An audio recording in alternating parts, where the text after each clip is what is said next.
Now, earlier this year, red alerts were issued to Ghana about possible terror attacks on the country following bomb blasts in neighboring Burkina Faso that claimed several lives. Experts have also warned that the many unapproved routes to Ghana make attacks by terrorists easy. In the JoyNews series titled Porous Borders, our reporters visit border communities to find out about the levels of security there. In the following piece, Upper West correspondent Rafiq Salam reports that only 2 of the over 100 border communities in the region have security posts. The Upper West region is one of the 16 regions of Ghana. It is located at the northwestern corner of Ghana, bounded to Burkina Faso to the north and Ivory Coast to the southwest. It covers a geographical area of 18,476 square kilometers, representing 12.7% of the total land area of Ghana. Until the creation of 6 other regions, it used to be the 7th largest region and made up of 11 municipalities and districts. The region has a projected population of 1 million people. By virtue of its location, the Upper West region has the potential for international and inter-regional trade and other bilateral relations, but the overspill of criminal activities and disaster such as bushfires, diseases and pestilence, armed robbery from the region's neighbors also pose a threat. There is even a more serious issue on hand now: the attacks on churches in Burkina Faso by suspected terrorists raise the alarm bells in the region. Kweku Bawane is a career diplomat and former external intelligence operative stationed in the Middle East. He was one of 4 Ghanaian external intelligence operatives embedded in Lebanon in 1972 to study or cover the problems of terrorism. He painted a mental picture of the porous nature of the country's borders in the northwestern end of the country. Our border runs around almost about 200 miles, where you have to pick it from the Tumu area and come all the way to Hamele. Then from Hamele, you come southwest along the Black Volta, okay, all the way down to Taliewodo and all the way down there.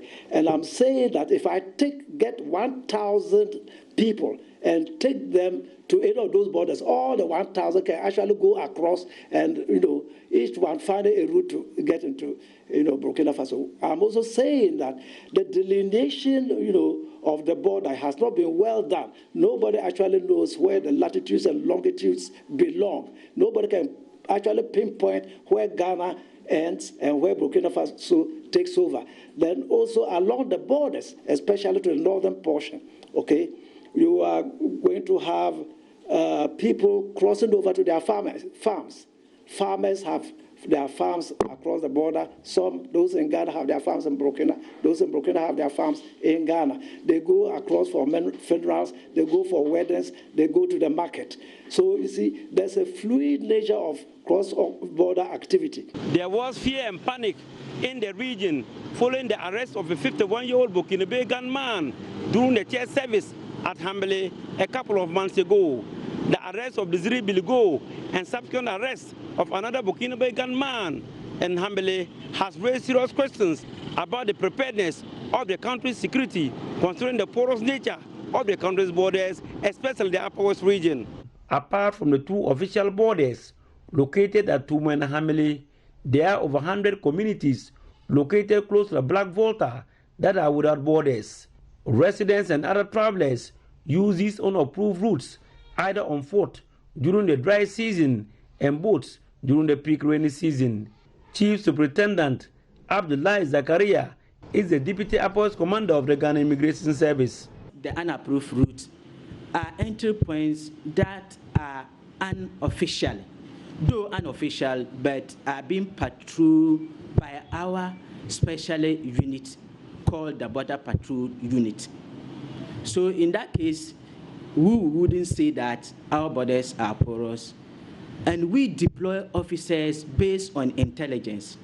Outgoing General Officer commanding the Northern Command, Brigadier General Francis Ofori, conceded that the country's borders are porous, but pointed out that plans are afoot to fixing them through monitoring. When you go to some of the places, I won't tell you. I will not tell you.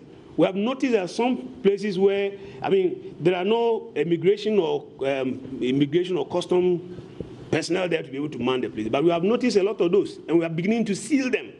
Sealing them in the sense of monitoring, keeping an eye over some of these things, so that what goes in and comes out, we are able to have some measure of control over those things. The Ministry of National Security, in collaboration with the Upper West Regional Security Council, RECSEC, and its bid to ward off suspected terrorists from the country, deployed contingents of military personnel from the airborne force led by Major Fatau Abdullahi and stationed at the eastern corridor of the region. 3 dozen police personnel from the Foreign Police Unit (FPU) have also been deployed to undisclosed locations in the region to complement the work of the airborne force.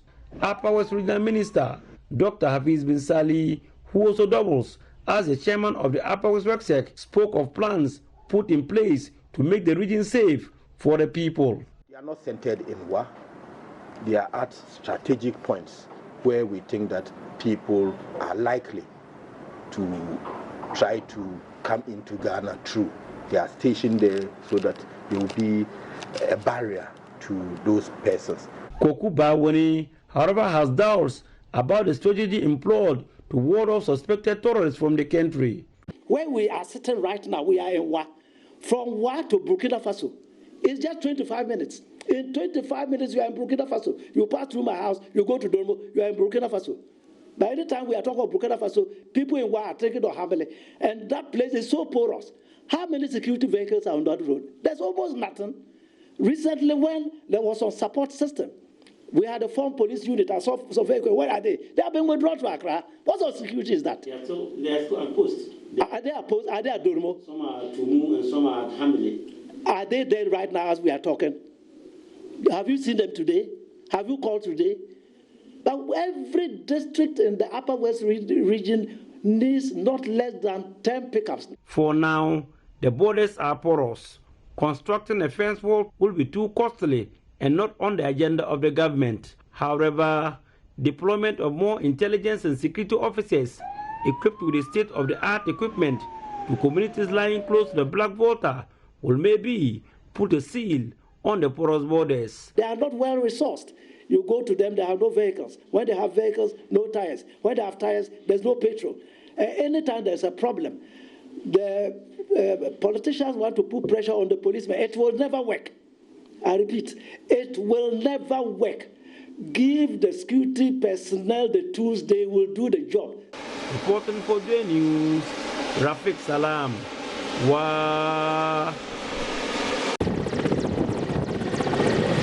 We're trying to get the MCE to answer some of the questions about the porous borders, especially in the Upper West region, as Rafiq Salam had highlighted. And also to let you know that this is part of a JoyNews campaign that will be running between this and next week, highlighting the various entry points and how safe they are. And it is titled Porous Borders.